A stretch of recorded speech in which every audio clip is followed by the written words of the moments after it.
Today on Jasiri, we're having conversations that remind us how fragile life can be and how important it is to ask the right questions when it is shaken. Now, from the tragic death of Ifunanya Nwangene, which has sparked urgent conversations around health emergencies and public awareness, to other stories shaping our lives, our safety, and our society, this is a day for context, clarity, and reflection. No sensationalism, no noise, just the facts, the lessons, and the conversations that matter. This is Jasiri. And good morning to all of you as we get ready to welcome our guests on the conversation about Ifunanya's death. There's just a lot of things happening. Wait, huh? This is how you know I was late to the studio. What happened here? We swapped. Why? No, because that she was You just noticed. I'm telling you. She was looking extra gorgeous. So today I'm sort of just not present right now. Yeah, all of us. I didn't sleep either. So my head is. I think for Tolu, the not present. I think it came in a day earlier because she's actually not supposed to even be here. Like yeah, like. So I think it came a day earlier. Oh but my it's God! Okay. Oh my God! I thought I was the only one. Okay, are we in conversation? Because something just popped. Are you a morning person or you're a night person? Morning. Are you a morning person or you're a night person? Tolu is all rounder. That's the problem. I've done so much. All rounder. I don't know. But which you? It depends. I think our morning is professional. Our evening is what it is. There has to be. There has to be. Something has to give. You can't function. I'm not really a like morning that. person. It's just unfortunately all the jobs I've done all my life have put me in the morning. Yes, actually, you do mornings very well. Actually, you see that time already. She just walks to sleep. Are you? She doesn't talk to Which me. one are you? Morning I'm or a night? night person, please. I'm not a morning person. You're not a morning person. Yeah, but I can adapt, but then, you know, I'm not. Well, I've seen a couple of our Italawa people. Welcome. Who? She likes Italawa. She just pretends. But she's not a morning person. No, the difference is Tolu's Italawa happens in December. Mine happens in January. No, mine is year round though. Owambe is coming. They're prepping me down for an Owambe that's coming in March. I am present. Don't worry. Why do you like to kiss so? I don't even understand. I mean, It's the joy of Vivere, the joy of life. I work and nobody would think that you like not loud music. Lagos is me. stressful. I like to party, and I like to party with my husband. My husband is a vibe. So you know it's a whole combination. Yes, thank you. Vibe actually. It's not one of those ones that you go out with and you will not have any fun. Yeah. But would you be going out as much as you are now if, you know, he was like the quiet I go out without him. introvert? Oh. Yeah. So you I don't go send out. anybody. You know, I go That's it when you are married to somebody that you consider your friend. You know, when you look at Tolu, you think she's a bookworm. Like you don't think that outside belongs to her. Sure. When you But see she her and at night, outside, she and book are not together. You understand? Are you serious? Yes. But she has like a mini library in her office. That's a professional side. Do you know that if you want to have corporate side, if somebody told me that Tolu is a stripper at night, I would say yes. Yeah. I would say yes. If I go to America, they just say, oh, one new stripper came and nobody knows her identity. Yes. And if Tolu is in that city, I will have to go to her house first. We're going to say yes. We're going to How did I become the topic of the conversation? I love it. So we're going to say Love this can be talk weird. to be continued during maybe the Valentine's week because we need to we need to see people's inner workings and people's proclivities, and their tendencies and all of that. And it shall be revealed to us in that week. So the things that you like to do under the radar and all of that will come to light. But are we doing something for Valentine's? Like Like what? Oh, you're such a lover. Why are you asking? Tolu, I know you're Why are you going to. I know if there's anybody that would say no, it's Tolu because she already has like plans. I know she already has plans. Tolu, do you? But you know that Valentine is lost on me, honestly. No, Since I had Ara, Valentine and me, it just became Ara's day. So even to post anything lovey-dovey, I have to post in like evening because she'll make me feel as if I own you that day. Yeah, it's okay. But that doesn't mean you've lost the essence of what Valentine's But I would necessarily, even if every it's lover I've gifting each had, other every partner I've something, you had know. over the years, all of them pretend like Valentine is not A important. problem. It's not important. So you think otherwise? Are you sure they're not picking that sentiment and that energy from you? How? You're the one who said that since you had Ara, because she's a Valentine's baby, you've dismissed it. So are you sure they're not? Are you sure they're not picking the sentiments from say, you? I want to go to sushi. Like, I don't want to go out on Valentine's Day. Though. Why though? I don't. The red and white is overwhelming. The traffic is crazy.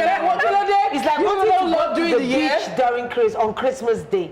I don't like the fanfare. I don't like the noise. I don't like all that. So what would your perfect Valentine treat be? Oh, wow. Thank you so much for that question. I like to be in a resort with Netflix and chill. That's all? Yes, and a lot of other things that people don't really Does talk that about. see? But there's an important question you're not asking. You want to be in that resort alone? No, of course not. So your Valentine baby. I just wanted to be sure. Yeah. So Well, Tolu it talks just about be- it being overwhelming, and this year's Valentine falls on a Saturday. So Yes, I'm staying in my house. I'm staying in my house. staying. Why? I have an Outside. event that day. I might even do it on Sunday, but No, staying you're in not my hosting the house. event all night, all day and all night. Lolo.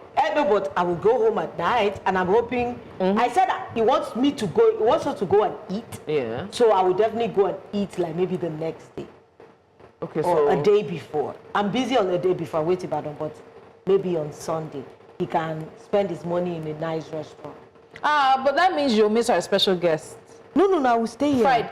Okay, it's Friday. later. We're planning Valentine's Day for you Yes. guys. We have special guests. Yes, special all through couples that February. are going to be joining us all through February, celebrating the month of love. Yes. But we have a very important conversation this morning. So Tolu, We're going to take a break and kick off the conversation when we come back. Stick around. This is Justin. Now, the death of Ifunanya Nwangene at just 26 has shocked many, not only because she was a young, talented voice known to the world, but because her death has raised urgent questions about snakebite, emergency response, and healthcare preparedness, especially in a country like Nigeria. We're not here to speculate or sensationalize the loss to her friends and family. We're here to understand what happened, what science tells us, and what could save lives if this happens again. Joining us now is medical doctor and storyteller, Dr. Chinonso Egemba, aka the one and only Apropos Doctor. I don't even know, are we calling him Dr. Egemba on the show, or we're calling him Apropos Doctor? Whichever one it may be. Thank you so much for joining us this morning. Thank you. Thank you for having me. Fantastic. okay, Doc, I'll staying with Doc. If anyone follows your contents, they would realize that the video you posted reacting to Ifunanya's death showed that something got to you. So my question for you this morning is, what was that got to you, and what made this different for you? So for over 10 years now, one of the major focuses of the things I do is advocate for better healthcare, right? And I have done that with as much fervor as I can, but seeing needless deaths, like deaths that could have been prevented. And it wasn't just the fact that she had died, it was the fact that it was preventable. She didn't die because there's no medicine there's no anti-venom for snake bites, so to speak, in the world. There is. She died because it was a systematic problem. She did almost everything right in the capacity that she could. Got beaten, woke up, went to the first hospital. They didn't have anti-venom. Went to the second one, and by the time, we don't know just how much time was lost, right? And by the time that happens, it's automatically puts this person at a disadvantage. But not only that, it was the fact that her death was also reminiscent of the hundreds of people that have died similarly simply because they couldn't access care. And it will continue to happen until something is done. And I just figured out that it was a very good time to actually raise awareness on that issue. If my emotions, got into it, I think that was expected. We're just tired of voicing out issues that should have been solved during the generations of our fathers, and if we don't do anything, it might even spill over to the next generation. Yeah. Well, thank you so much, Dr. Aproko Doctor. We'll all follow the story. The initial report says she went to 2 hospitals. Of course, neither of them had anti-venom before they went to the Federal Medical Center in Jabi, where she passed. And they released a statement saying they did attempt to stabilize and treat her, but found out that she had developed severe neurotoxic complications from the bite. Now, as a matter of information for every other person, because there is nothing we can do to bring the young lady back. But moving forward, we can take precautions, we can learn a little more. So what factors define the severity of a snake bite? What's like the window that anybody has, so that if this happens again or around us, we can know how to react? So usually it depends on the kind of snake, first of all. If you're dealing with cobras or you're dealing with black mambas, those ones have the kind of venom that is referred to as neurotoxic. So, straight to the brain and cause things like shutting down the person's breathing, and this could even take as much as 30 minutes to 1 hour. Yeah. If you're dealing with snakes like vipers, those ones are, hemotoxic. They just go into your bloodstream and then then they start to break down your blood. This is me trying to make it as simple as possible. And then they start to break down the person's blood. The blood is life. If the blood is broken down in such a way that it becomes quote unquote useless to the person, then it affects how that person is going to be alive. These ones will usually take hours, and they could lead to things like internal bleeding, they could lead to stroke. You also need to take into consideration how much venom was injected in this person, which means that the size of the snake is also very important, right? If it's a big snake, there are chances that a much larger amount of venom has been injected into the person. You also need to look at things like, but this is just speculation. There are sometimes that snakes bite people, but they don't inject venom in them. They are called dry bites, right? And then depends on how threatened the snake feels it is. And then there are other times where the snake just empties everything it can. But you can't look at a snake bite and immediately start to judge, oh, I think it's a dry bite, or I think it's a full bite or a wet bite. The most important thing is at that particular point, you're now dependent on the system's ability to save you, which means the availability of anti-venom very close to you. One thing that happened in Ifunanya's case was that, according to some reports, allegedly that she had a 500-meter sprint trying to get to the hospital. And in a case that's understandable, I've just been bitten by a snake. I've been to one hospital. They say they don't have anti-venom. I really can't wait for the Uber or the cab to come near me. This is somebody that should have been in an ambulance. Yeah. The problem is when you run or panic, blood, what now happens is that you spread this venom faster through your system because your heart is beating fast. It's spreading blood around your body. The venom is already injected into your bloodstream. The faster it goes around your body, the faster it can kill that person. Wow. I actually must say, I'm learning a lot, but would actually love for you to, go a little bit deeper, because in as much as you did say that so many people have died from snake bites, people can also survive snake bites, but there's also the injuries and complications that come with the bite. So what are some common medical complications associated with this? So, one of the most common complications, or the worst complication that can come out of a snake bite is death. And this, happened in the case of Ifunanya Nwangene. Now, there are some times when that particular bite can be localized, and let's say it's it's on the arm, and then the tissue around the arm starts to die, right? These people who survive that kind of bite eventually probably would need that particular arm or hand cut off in order to save themselves, because when the tissue dies, it becomes necrotic, it could get gangrenous, and then infection could spread around the body. But that's just for the local ones, the parts where the venom is localized.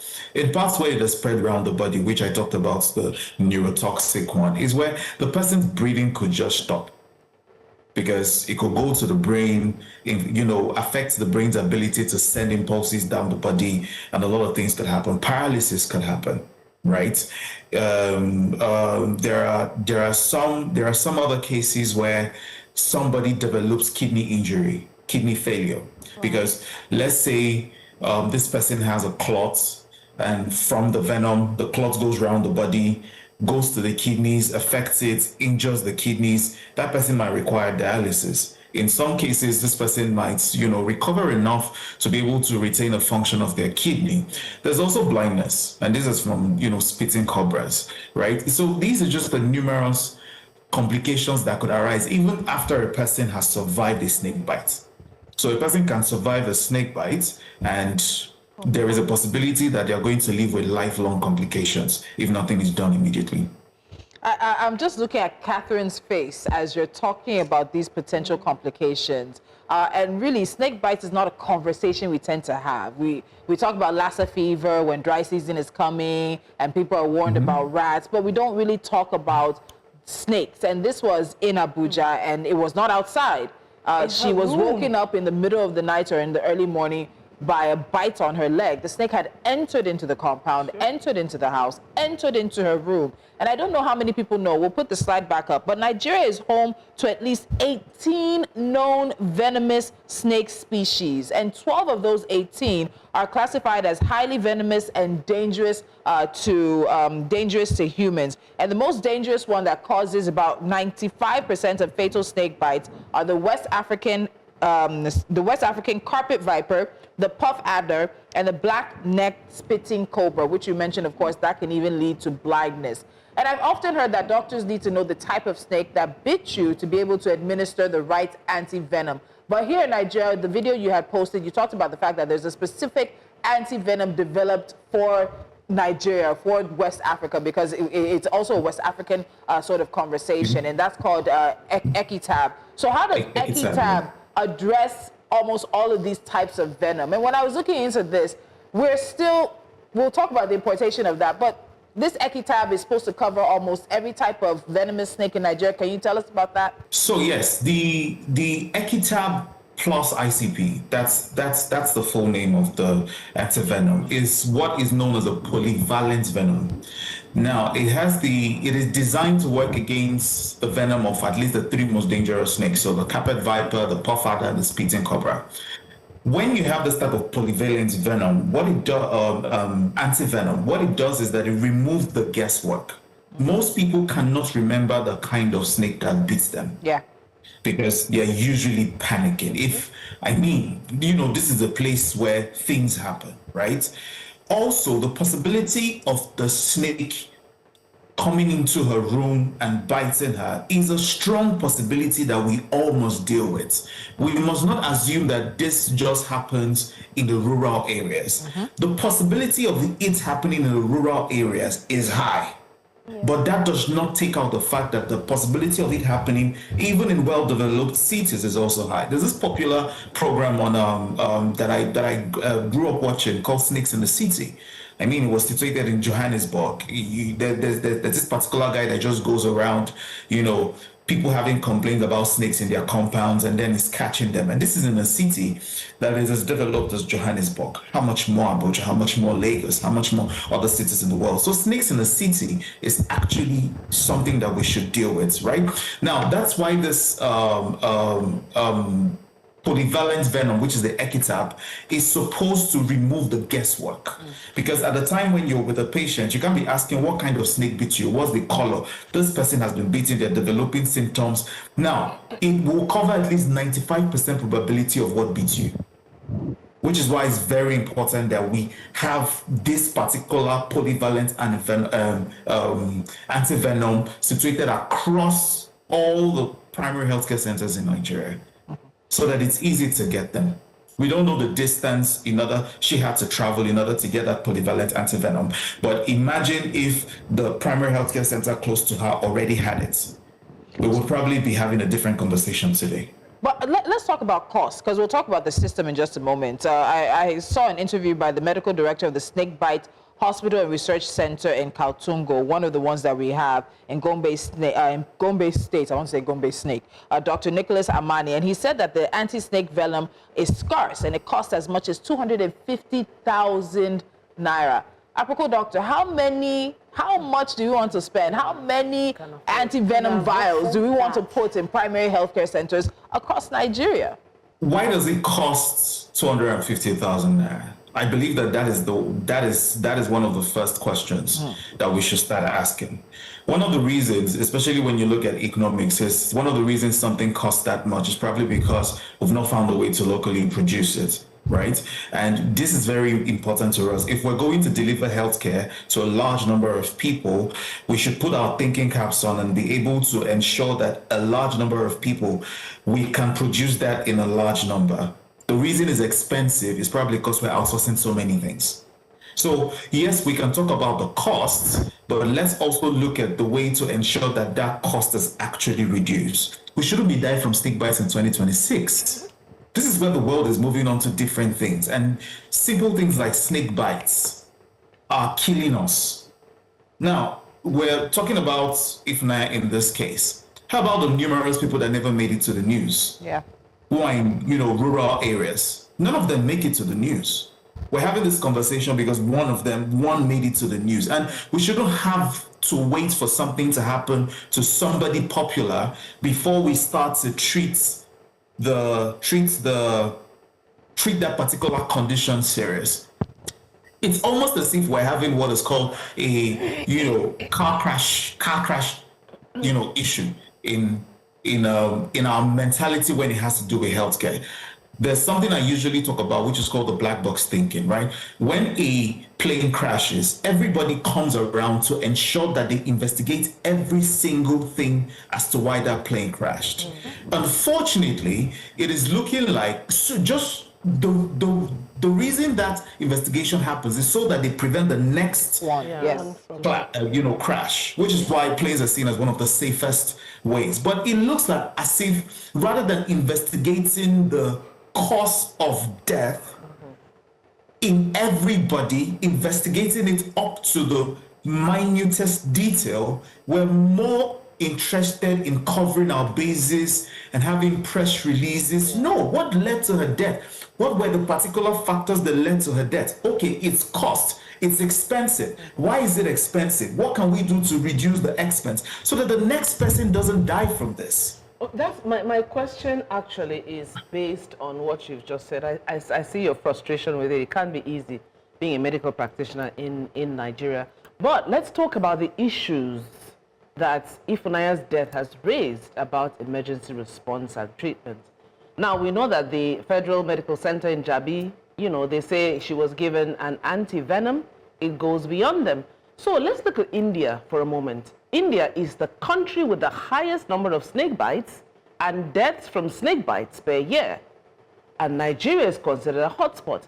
Now, what is the fact that Nigeria has to import most of its anti-venom from India, the UK, and South Africa? What does that tell us, doctor? It simply just tells us that we've outsourced our survival. That is simply what it says, that we've outsourced our survival. Now, imagine if we have a supply chain issue. There's a flight ban, for instance, or there's a global shortage, for instance. It means that many Nigerians are going to die. Now, importing is also part of the reasons that it is expensive. The average peasant farmer, for instance, who is at risk, cannot afford to buy imported vials that's priced in dollars and pounds, right? Now, we have the snakes here. We have the victims here. We have the scientists here. We should be investing. We should be investing in ensuring that these solutions are produced locally. It's a national security issue, not just a health issue. And another funny thing is snake bites are also grouped under what is called the neglected tropical diseases according to WHO. One of the reasons why we don't have enough investment in those particular areas because it's probably seen as something that affects the poor and the rural. And I think that mentality needs to change, especially if we're going to make any headway when it comes to our healthcare in Nigeria. So the fact that we still import anti-venoms in 2026 with Nigeria as a hotspot shows that we're not investing where we should be investing. It should be in our healthcare. We should be producing and exporting to other West African countries. When all this started, I know that you were very vocal, and of course, everybody would say what they want to say. And you did mention that it seems that we have forgotten the basics. I know the politicians build flyovers, there is construction everywhere, ultra-modern shopping complexes, things that they believe are good for the people, and they're planning for the next election. So it behoves us as a people to begin to ask, what are these basics that are being forgotten? Because maybe we might need to remind them, so that part of the things that they are doing towards their planning would involve some of these basics coming back to them. So what would you be considering to be these basics? So the basics are simple. Nigeria has 774 local governments, right? It is the basic that at least you have one functional primary healthcare center in each local government. That is that. This will reduce the distance people have to travel in case of emergencies. And that is also because the first primary point of call in every functioning country is the primary healthcare center. We cannot overemphasize that. Now, because the primary healthcare centers, a lot of them are not functioning the way they should, people have removed the trust from the primary healthcare center, and then they've put it in roadside chemists, they've put it in other, herbal medicines, they've put it in, pharmacies, rather than going to the primary healthcare center. And that's because the basics are not there. We usually just paint over a building and then we think that that's what makes it basic. No, it's not. Power supply is also one of the basics that needs to be there. Because for you to have the anti-venom in these particular places, you need a constant cold chain system. It means that you need 24/7 power and electricity in order to ensure that these anti-venoms are still potent, because it's supposed to be stored between 2 and 8 degrees. If it's stored outside of that over a period of time, what happens is that antivenom loses its potency. So even if a patient comes and you give that person that antivenom, it won't work. So that patient dies even though they've received an antivenom. So it means that cold chain system has to be important. It's also used to, supply vaccines, and also can be used to store antivenoms. We need a logistics system to ensure that antivenom is moved from storage to patient, or from one primary healthcare center to another, primary healthcare center that is close to each other before they die. When you come to the primary healthcare centers, you need things like oxygen, especially in the case of this lady who, developed respiratory failure. Oxygen, fluids, and trained staff. I dare say that not a lot of primary healthcare centers across Nigeria do not have these things. And you also need trained staff, because it is the trained staff in that particular place that will be able to decide if this person should be transferred to a general hospital or to a tertiary center. Patients walking into a tertiary center is an anomaly. The tertiary centers are left for the really bad cases. But we have cases where tertiary centers don't even have beds, because the people that should be in the general hospital or should be in the primary healthcare centers are coming to the tertiary centers, and that's overburdening the ability of that tertiary center to actually reach the people it's supposed to reach. So we've neglected the basics, which is the primary healthcare center. And the primary healthcare center is actually supposed to be under the runnership of the local government chairman. So it's the basics are not hard. Just equip the primary care centers to standard, so to speak. Ensure that anybody who walks into that place in an emergency at least has a chance at life. Just give me a fighting chance. I don't know where I will be tomorrow. We think, once we have a health emergency, fly out of the country. How many people can afford that? Very important.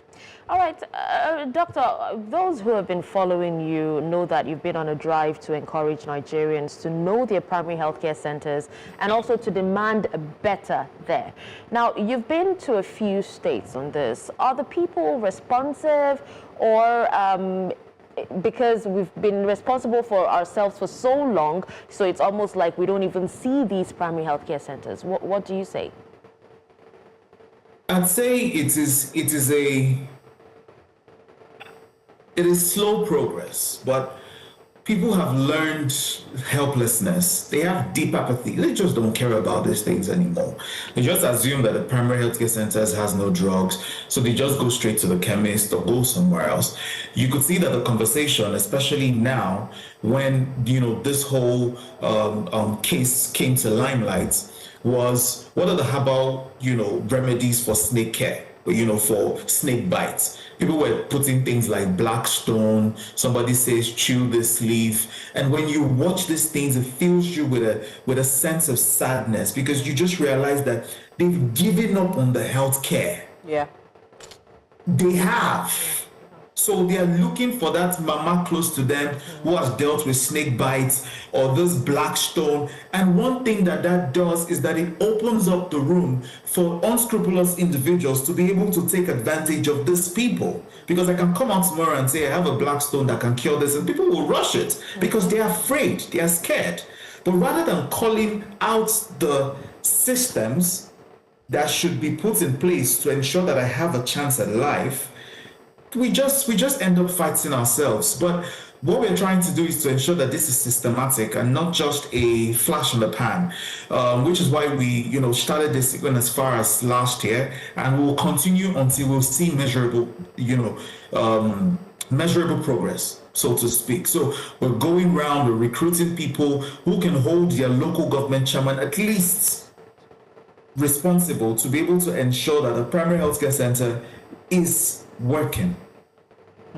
Okay, so I have been to primary healthcare centers where, and I'm sure you've seen the videos, where people are sharing one scissors, two pregnant women. Nigeria has one of the highest rates of maternal mortality in the world. One of the causes is infections after childbirth. Yeah. If you're sharing materials, come on. Come on. Apropos, doctor, so snake bites are often described as medical emergencies. I can see your frustration and your anger, but in terms of the outcomes associated with snake bites, it depends heavily on how fast and how well help arrives. And because of this conversation, people are asking questions. I'll ask you something else after this, but please tell us, what is the process? What should one do if one is a victim of a snake bite or helping someone that is? And what should it be done as well? I have a question for you before we wrap up. I think one of the first things I would say might sound strange, and which is do not panic. But that seems like a tall order to a lot of people, but I will continue saying it until people get it. Do not panic. When you panic, your heart rate increases, and it increases the rates of the spread of the venom across your body. The second thing that needs to happen is do not tie a tourniquet or a rope. I released a video yesterday on the first aid to do. Rather, what you do is you immobilize the limb. So let's say it's on your hand or on your leg. You ensure that that hand or leg does not move at all.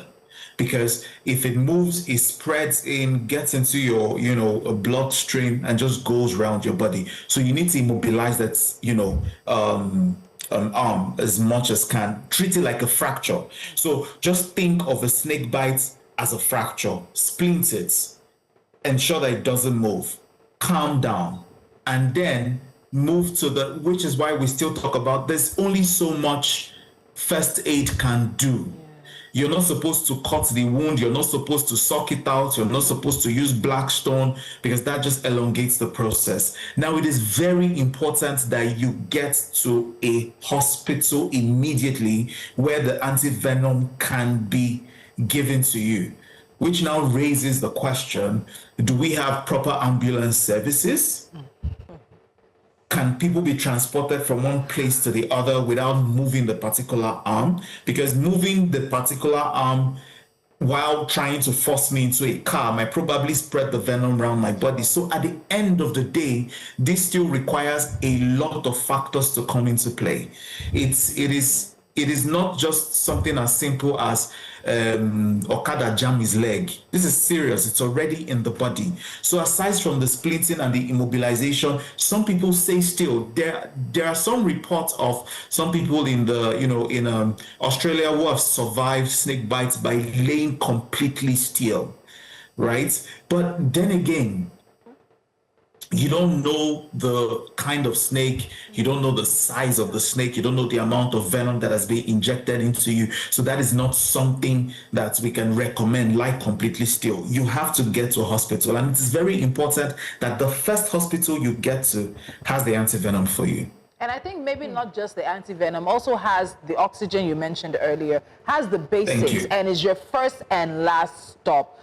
So the last question I wanted to ask you, because I watched your video and I saw the frustration, and further on in the video, you talked about the entire medical system. You talked about the fact that some doctors have been on strike, and it's like life is continuing for many in Nigeria. And do we adequately really understand what the lack of investment, the lack of finance going into Nigeria's healthcare system is costing us as a country? We took a look at the healthcare budget over the past several years, and I think this year is about, I'll get the numbers, we'll have the slide come up in terms of the proposed healthcare budget for this year. But we're still not spending as much money on health as a country as we are on so many other things. Are we adequately taking cognizance of the fact that we are not giving people a chance to survive every time they walk into a primary healthcare center, a government hospital, every time they walk into a tertiary level healthcare center as well? What do you think?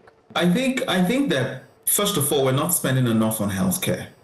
And I think it primarily boils down to the fact that healthcare is not seen as something important. And this mentality even goes to how we treat other things, right? For example, if you go to crowded places, you're supposed to have a defibrillator, you're supposed to have an ambulance, you're supposed to have somebody who understands first aid. But how many parties have you been to in 2025, let's just start from 2025, that at least have an ambulance or somebody who understands first aid on ground?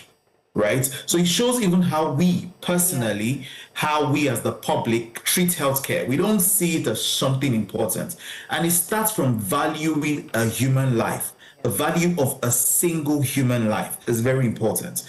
Because when we do that, we're able to say, okay, because human life is very important, we need to be able to invest more in healthcare and the system surrounding healthcare. But we would rather invest, when I hear about the things that we spend on income that, on expenses that are recurring, we're spending it on brand new cars every year or every 2 years, somebody is renewing their car. I'm like, these are not the things. We need to start inculcating or awakening the Nigerian public to understand that whatever money is wasted on expenses is stealing from your life, so to speak. And until that consciousness is put in us, the people will not wake up to understand that this is my right. There's something called the universal health care. It means that every person has the right to getting world-class health care without going broke. How can we do that here in Nigeria? That's one. Until the people demand for proper health care, the people in power will not think that it gives them quote and unquote points for re-election.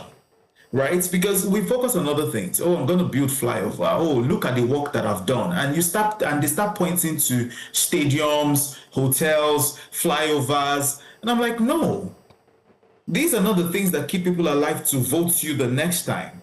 And it is that mindset. We want the spectacular rather than the important things. And I think we need to shift our focus from things that are just spectacular and are not solving or adding anything, and treating it like our own personal money. If you're broke, for instance, where do you spend your money?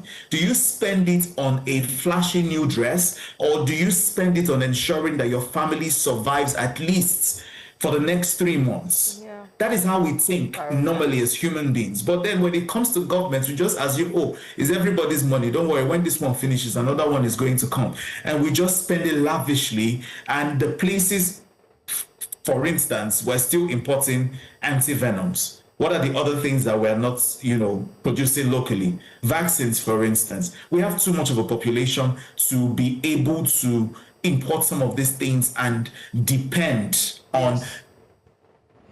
Something happened recently, permits me to digress. Something happened immediately after I released that video, and a lot of Nigerians were reaching out to me and say, oh, can we crowdfund and buy anti-venoms and stock it in our primary healthcare centers? And I told them blatantly, no.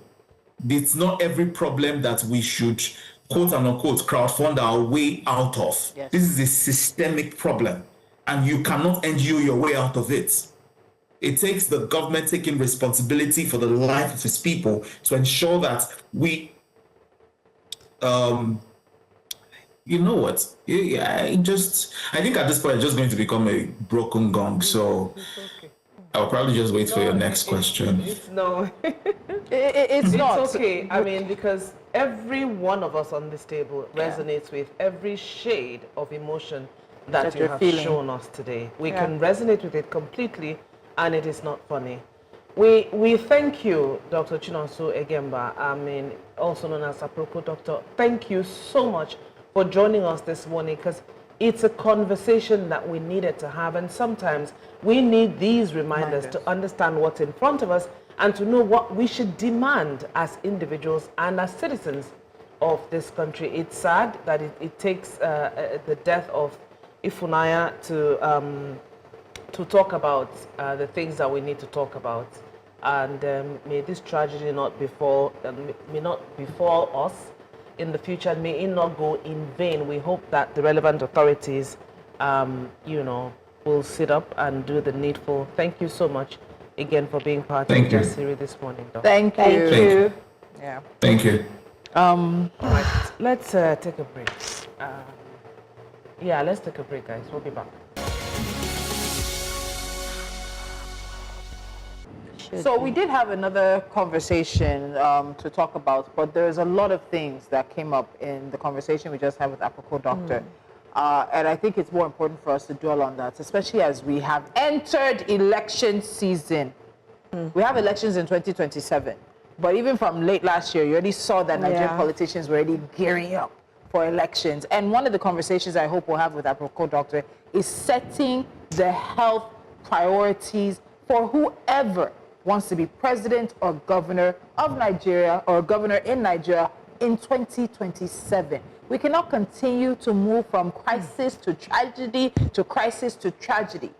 He talked about the fact that they're sharing in primary healthcare centers, that they might be sharing one scissors among pregnant women. And just in having that conversation, there was something that our MD dropped in one of the groups looking at Nigeria's maternal mortality. We're considered literally the worst country to give birth in. And this is not a country that is poor. It is a country that lacks prioritization. Our leaders do not think it is a priority to ensure the survival, not just the survival, but the health of the people. We're hearing governors are buying cars. We're hearing ministers giving something, and a chief judge has gone to go and visit a minister and is asking that they be allocated land and for houses. And meanwhile, we're dying. Literally, Nigerians are dying like chickens. Every day. If we refuse to put priorities on what is right, this is something that will continue to regurgitate like we are cows or we are goats. Lambs to the slaughter. Every time.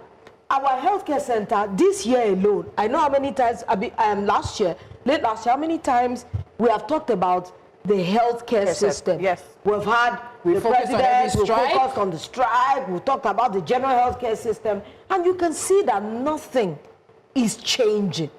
So until they consider this a priority, we're like clanging cymbals. What can we do? Can you go to the federal, maybe federal teaching hospital and say you want to revamp the pace as an individual?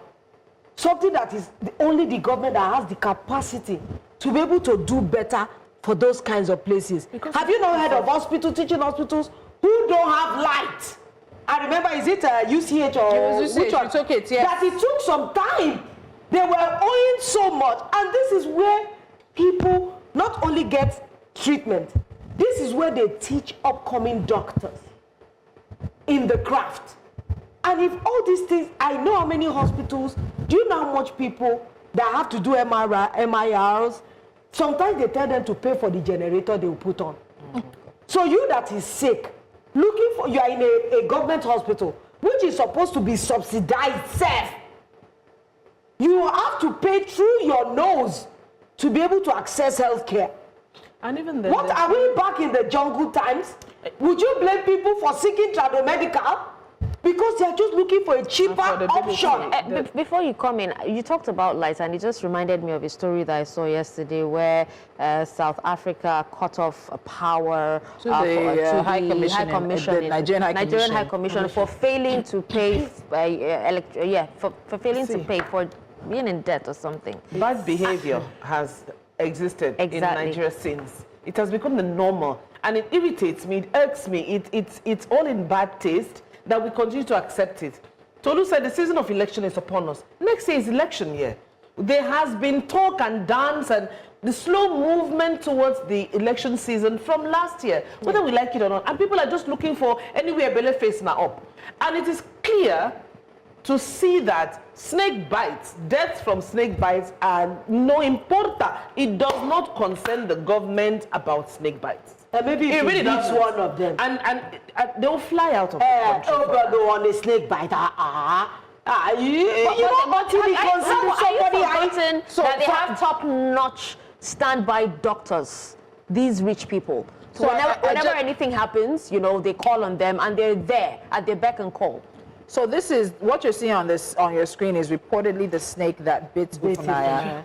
They went into the compound and were able to capture it. And I just think about cobra. Yeah, that's a cobra. I read one. They said she had two in a room. Yes. One and there was a smaller one under her doormat. I'm wondering how people that live in this place, should they not fumigate? So there's fumigation you can do. There's reportedly, I think there's a plant that they really don't like that you can plant. But beyond that, you're just thinking about a situation in which she didn't go into its area. For it. Yeah, she didn't go looking for it. It came into her house, came into the compound, came into the house, came into her bed. She was sleeping. She tried to do everything possible. And he's very right. If you are ever bitten by a snake or even like scorpions, when you continue your movement, you actually speed the progress of the venom and the poison through your system. Body, So we need to educate ourselves. We need to educate. The second one. We need to educate ourselves in terms of what to be done. We need to. It's just when you. I feel like it's going to come out of the TV to so bite. I get it when Dr. Egemba says, you know, be calm. It's impossible. How are you going calm like this? I do not like creepy crawlies. I know. Catherine can run from this whole. See, do you know the funny thing is Nigerians have been so responsible for themselves for the longest time. The sooner we realize that nobody really cares about you, you need to, you know, be your own security. You need to protect your own healthcare system. How do you want to do that? Is everybody going to start storing anti-venom? Do you know that house? People are already thinking in that direction. People are thinking in that light. We can't propagate herbal remedies. Yes, I know, but I'm just saying, like, you know, for yourself, like, because a lot of people can't even afford to even go to hospitals, and you have the hospitals pushing them away. That's why Lola mentioned tradomedicals. That's why people are gravitating towards self-medication. You go to the woman who cures this, you go to the woman who cures that, because now there your power reach. And Tolu talked about some plants that you can actually put in your house to keep them away. How many people know that? But that's where education comes in as well. So we should try to educate ourselves. I want to, have you, I don't know if any of you saw her videos, her voice. No, I'm not listening. I didn't listen. I was just a bit. I think she was almost like a soprano, like opera singer. Her they said, okay, we're having this conversation in the makeup. Does sound attract snakes as well? Oh yeah, we're talking about it. In his video, there was something he mentioned in his video because somebody was talking about, oh, he's looking at this like this, that it's a spiritual thing. I was so upset. God. And I'm so happy how he was upset when he told everything to spiritual. Because that's how we are. Okay, so the reason why people will take it spiritual without blaming the absences and the gaps that exist. There are people who will just go the street. People tilted towards spiritual, people tilted towards superstition. So superstition, some said, okay, that snakes are attracted to sound, and probably her always singing drew the snake. So why is she the first singer? Right? And then for spiritual, a lot of people said that she had an opportunity. Was sent to eat. No, was sent to her. She had an opportunity to sing at UEFA. Yes, and then this happened. So people were like, the timing is wrong and everything. That was the same day. Who did all this bad thing? You will see the answer. So what is happening? So when you get rainy season, snakes will look for dry places, warm places. Also construction, as we continue to build and expand, we're pushing them out of their natural habitat. They continue to come in. So you're going to see situations where you see more snake-human interaction. And then when the construction is even done poorly, is done poorly and there are holes and everything, have you not seen some people that have snakes in their toilet? No, I wanted to ask, was she living in an upstairs flat? Like, I'm not sure. I don't even know. Upstairs or... So I actually know of someone who went to the toilet and the snake bit her. So before we go quickly, before we really go quickly, now I have every time, not even before the story, every time I want to open the cistern, do you know, I think for the longest time, I'm always careful. Yeah. I'm very ready if I don't have to, but because I always have to clean the cistern. So when I don't have to, I'm not near the cistern. I swear to God, you're the first person I've ever heard in my life who cleans the cistern. No, I'm serious. Wow. Okay, let's go. No. Anyway, do you know what Catherine is talking about cleaning? You know your commode, the top where the water enters. Okay, tomorrow is another day. We have another interesting conversation that will be coming up. Thank you so much for staying with us today on Jasiri. This is how far we can go, but we'll have further discussions after now. Thank you so much. See you tomorrow.